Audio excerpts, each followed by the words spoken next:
warahmatullahi wabarakatuh. Di sini kami dari kelas 4D Teknik Informatika yang beranggotakan oleh Dewi Iqbal, Nabi Ardeni, Junda Saputra, dan juga Rika Nasution.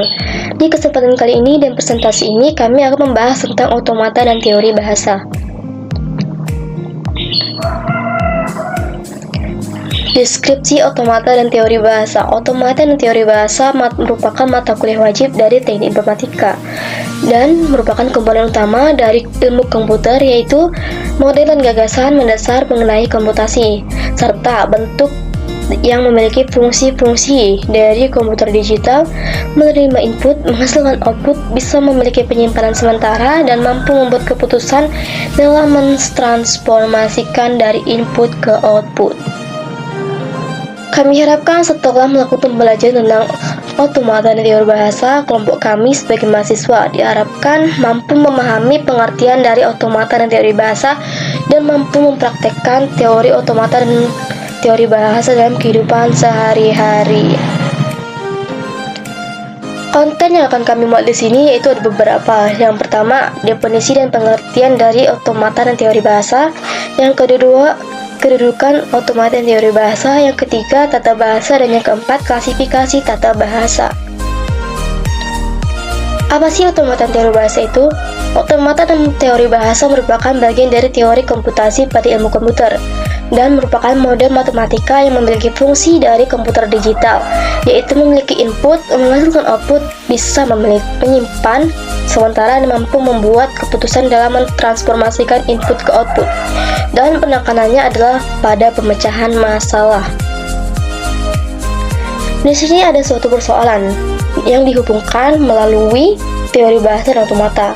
Lalu, pada pemecahan persoalan tersebut, kita memakai logika dasar persoalan dan algoritma dan struktur data, program sumber, lalu dikompiler pada program komputer, di mana pada kompiler tersebut kita harus memiliki data masukan yang akan menghasilkan data keluaran setelah dikompiler pada program komputer. Kedudukan otomata dan teori bahasa. Ilmu komputer memiliki dua komponen utama. Yang pertama, yaitu model dan gagasan mendasar mengenai komputasi. Yang kedua, teknik rekayasa untuk perancangan sistem komputasi, meliputi perangkat keras dan perangkat lunak, khususnya penerapan rancangan dari teori. Dan otomata merupakan bagian yang pertama, yaitu model dan gagasan mendasar mengenai komputasi.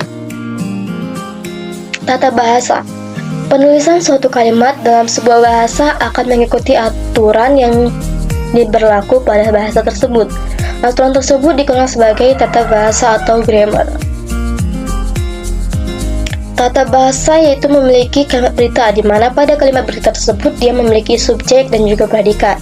Subjek sendiri merupakan kata benda atau kata sandang plus kata benda, atau kata benda plus kata keterangan, atau kata sandang plus kata benda dan kata keterangan.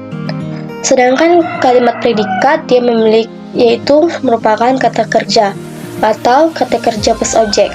Dan objek sendiri merupakan kata benda atau kata sandang plus kata benda, atau kata benda plus kata keterangan, atau kata sandang plus kata benda plus kata keterangan. Klasifikasi tata bahasa. Tata bahasa atau grammar merupakan kumpulan dari himpunan-himpunan variabel, simbol-simbol terminal, simbol awal yang dibatasi oleh aturan-aturan produksi.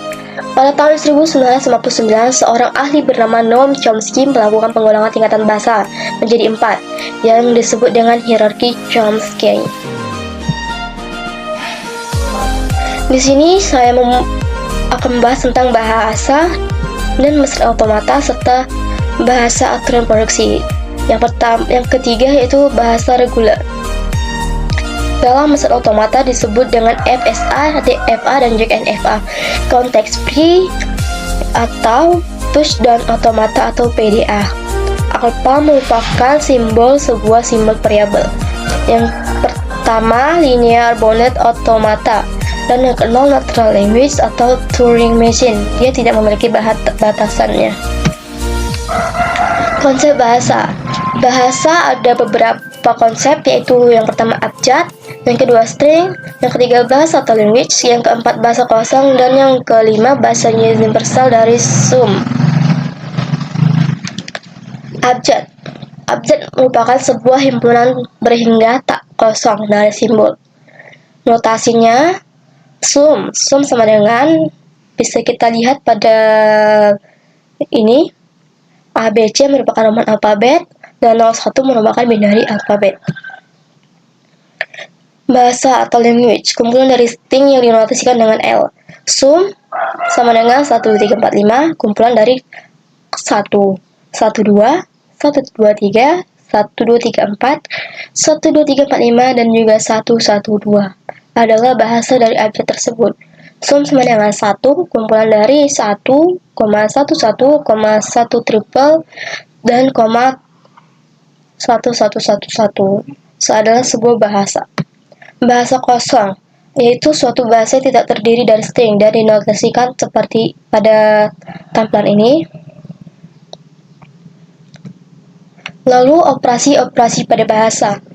Pada bahasa dia memiliki beberapa operasi. Yang pertama adalah concatenation, yang kedua eksponensial, yang ketiga union atau gabungan, yang keempat intersection atau irisan, yang kelima subset atau subbahasa, yang keenam equal, dan yang ketujuh closure language. Otomata sederhana. Pada kesempatan kali ini kami akan menunjukkan sebuah otomata sederhana pada saklaralistik, di mana saklaralistik memiliki tombol off yang bernotasikan biner 1 dan tombol on yang bernotasikan tombol off yang bernotasikan biner 0 dan tombol on yang bernotasikan biner 1. Di mana pada tombol off, jika kita ingin menuju on, maka kita klik biner 1. Dan pada tombol on, ketika kita ingin me-off-kan saklar tersebut, maka kita harus mengkompilasikan ke biner 0. Bila mesin mendapat string input, 0 diterima, 010 diterima. Sebuah string input diterima bila mencapai state akhir atau final state yang digambarkan dengan lingkaran ganda. Contohnya seperti ini, print automaton berikut dapat dinyatakan sebagai bagian dari Elixir Analyzer. Dia pertama dia seperti disebutkan di sini dengan lingkaran ganda. Ini lingkaran pertama tidak memiliki variabel, lalu lingkaran kedua dimiliki variabel T, lalu ditambah lagi variabel H jadi TH, ditambah lagi variabel E jadi D, tambah lagi variabel N jadi dia dan dia merupakan hasil akhirnya, dan dia memiliki lingkaran ganda. Baiklah, sekian dari presentasi kami harap bisa bermanfaat bagi kita semua. Jika ada lebih dan kurang, kami mohon maaf. Wassalamualaikum warahmatullahi wabarakatuh.